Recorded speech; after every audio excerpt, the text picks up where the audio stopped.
Hello and welcome back to Matt's Coins and another instalment of my 11 kilo bronze hunt. Looking through a couple of, or what was a couple of eBay lots. Actually quite surprised wins.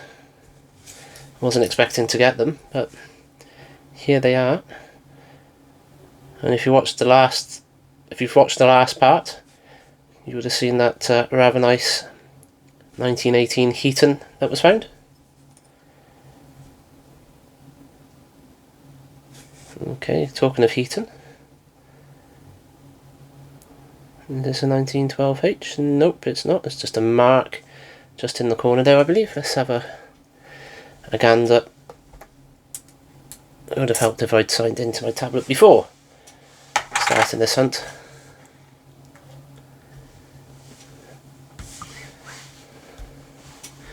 Yeah, you can see it's just a mark there. There is no mint mark.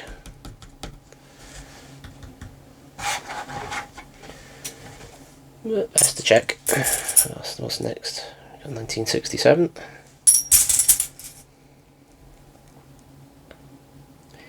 1944. Okay, next up, 1939 penny.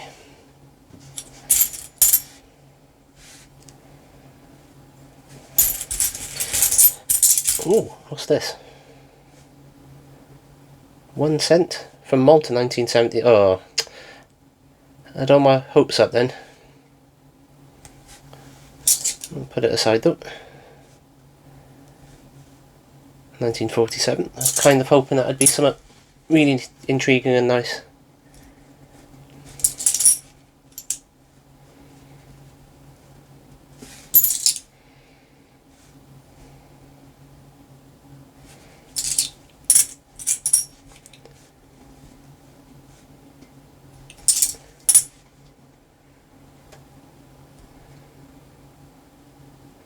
Oh, it's not a bad shape 1910 that.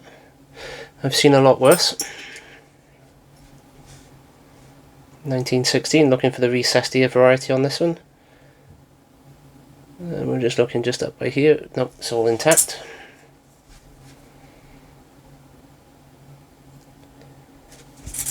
I say it every hunt, and I'll say it again just for anybody that's not watched these before.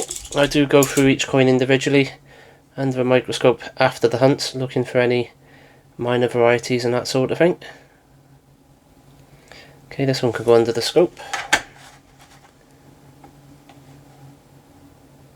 I'm just looking at it, it's not.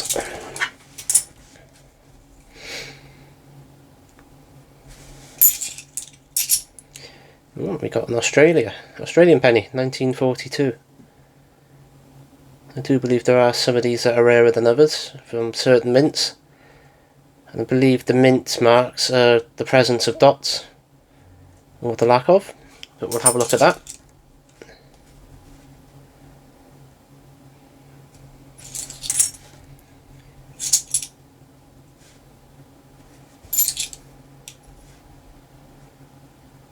When it comes to pennies, we are on the hunt for a 1919 KN if we can find one of those. That will help complete the album. Oops, dropped it. Okay, we've got 1902, two varieties, high and low tide. This is the high tide. You can see the tide line just at the tip of my finger there. That's a high tide.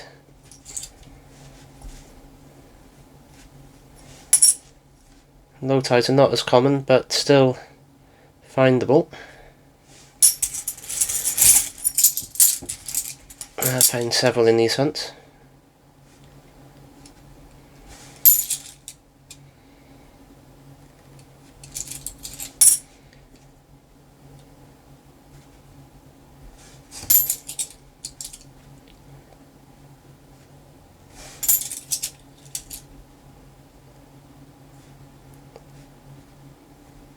Oops, get that right. We'll have a little flip to see if there's any maybe die rotation or anything of that ilk.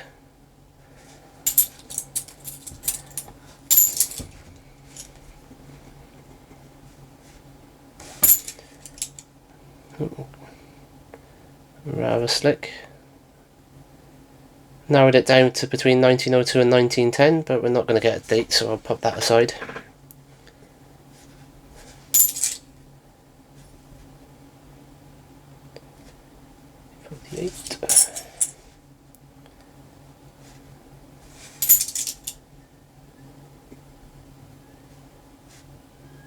And 27, there are varieties, that's all. Yeah, I'll segregate that one.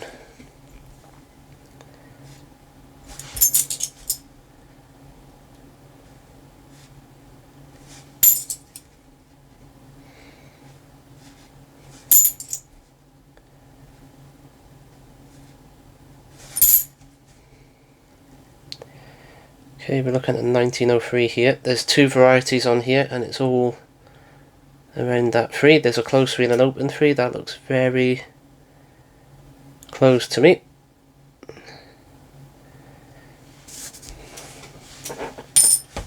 I would like to find an open 3 at some point.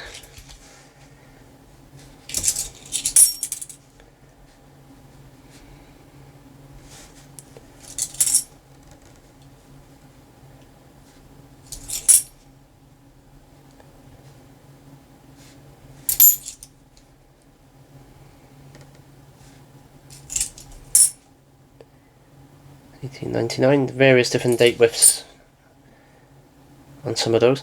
1940 halfpenny, 3 different varieties on this one. I have done a video that does talk about those. Go and have a look through my videos and you should be able to find the halfpenny varieties video. It's all explained in there.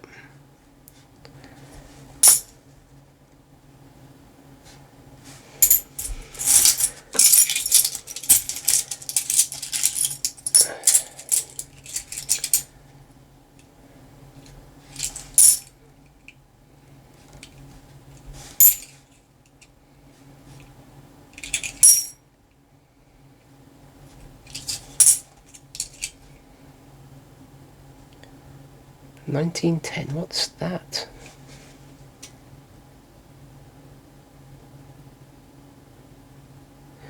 Okay, this is one for the scope. So looking under the scope, it is just damage. Look very much like the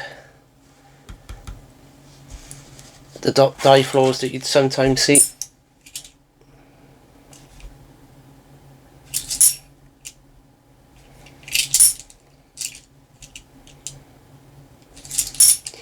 Sadly not to be on this occasion. That would have been nice to get, you know, something like that, especially if it was a new variety. That'll never happen to me, I don't think. Get a variety named after me.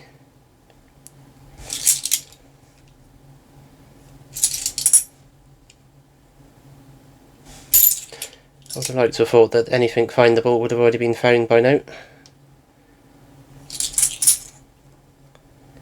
Or at least known about.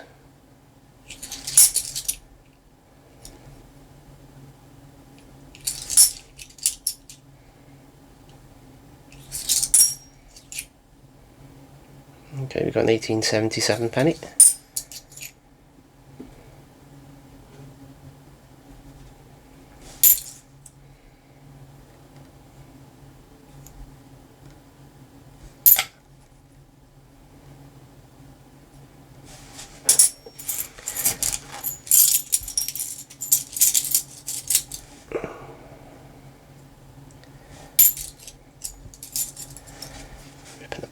My felt.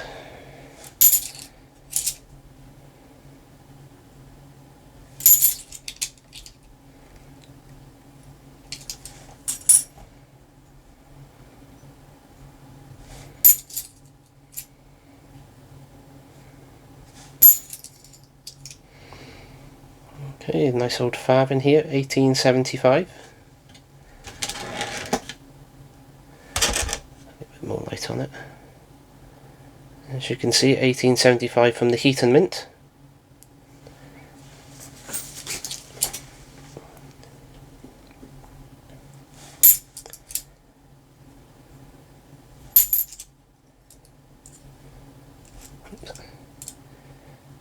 A bit of a battered 1910. Another Farthing, 1939. 67 halfpenny. Okay. Looks like a bit of what the term call die misalignment. So we've got a wider edge here, narrower there, but when you look on the obverse,